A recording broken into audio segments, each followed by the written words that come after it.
Good afternoon. Something I failed to mention yesterday that I wanted to. Our team is going to recognize Tim Hosey this week, one of our former orthopedics with Rutgers, I believe, for over 30 years, and somebody near and dear to our program. We have a helmet sticker that we will be wearing this season, and we're going to have a moment of silence at the game. Tim was a good friend and somebody who really cared about all of our student athletes. Questions? We have a report out this morning that you were told not to contact a professor. Can you comment on, did you get told not to contact any professors? Let me ask this question before I respond to it. So what you're saying to me is that a process that I've been told from the university not to comment on was commented on by people from the university? Yeah, I'm going to continue to respect the process, and I won't have any further comment until the end of the process. Apparently Norfolk State has 10 players suspended as a hangover from last year, right? There's no listing of who they. How do you deal with something like that and not knowing who they are? It's tricky. It's tricky. As far as I know, they haven't released exactly what that situation is. We do have a projected 2 deep, but those can change also. The week of the game. So, there's a lot of unknowns this week. You got a new staff, but a staff that was together, so we have some idea of what they've done in the past. You've got players, some of which may be suspended, some may not.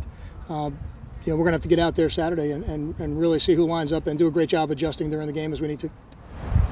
Can you talk about Julian Penix-Eldricks and him filling in obviously on the defensive line, trying to stand in for Darius while he's out? I believe I said this earlier this week. He's a guy who's had one of the better training camps on our team, and that's exciting. He's had some adversity in his career, has always been a high energy, up-tempo guy at practice. He's continued to be that. He's bigger and more explosive than he's been in his career, and I think that's showing up on the field. So his production and his career I believe is about to explode. I'm excited about Julian and what he can do for our team. Coach, can you talk about the special teams, Federico in particular, and how important they are to your game plan, making sure that when you go up against the Ohio States and the Michigan States that you can make some game-changing plays? The conversation I have with all the players who play as true freshmen is you'll be amazed at how quick those careers go when you play as a true freshman. A guy like Leonte Crew, Kyle Federico, and Darius were the 3 players in that class in 2012 that played as true freshmen, and it seems like just yesterday, and now they're in their last year of eligibility. So Kyle's somebody we count on. He came through for us in games last year and during his career, and as a senior, every team performs best when their seniors perform at a high level. So he is certainly we're going to be counting on. And it's nice to know that when you go into some of the hostile environments that we'll be in on the road, that you have somebody like him who's been through it before. Coach, Sebastian Joseph, what did he kind of do to elevate his play up to the first team?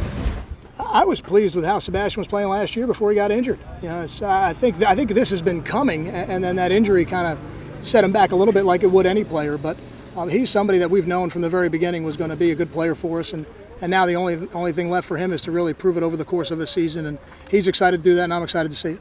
Coach, Jarius Adams, what would it take for him to play in that first half on Saturday, and what has he done in camp to earn that opportunity? Consistent. Jarius has been consistent. I'm pleased with how he's performed. He's done a good job of really getting in the playbook and learning the defense and learning how he fits and then making plays when given the opportunity. So he's going to get an opportunity this Saturday to play, and he's somebody that we anticipate playing as we go through the year.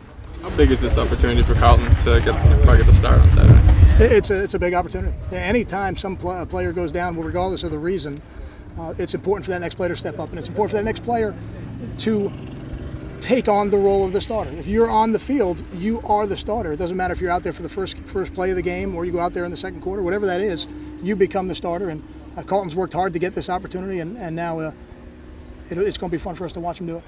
Obviously, he's behind Leonte on the depth chart. Do you see scenarios where they could play together? I think we'll have different personnel groups as we go through the season. I'm not sure you'll see them all in the first game. Some of those personnel groups could involve 4 and 5 wide receivers, so it certainly could be the case. Coach, has there been any discussion with the kick returners about the raffle or the contest that you have going on Saturday? I mentioned it to the freshmen when I greeted the freshmen on Saturday. I have not mentioned it to Janarian. I tried to start a little Grant chant for those guys in the stands. We'll see if that comes to fruition this Saturday. But I know the students are excited about it, and if I was in college and had an opportunity like that, I'd be in my seat early. I know that. What if he takes a knee?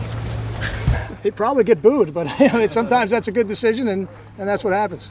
Time for 2 more questions.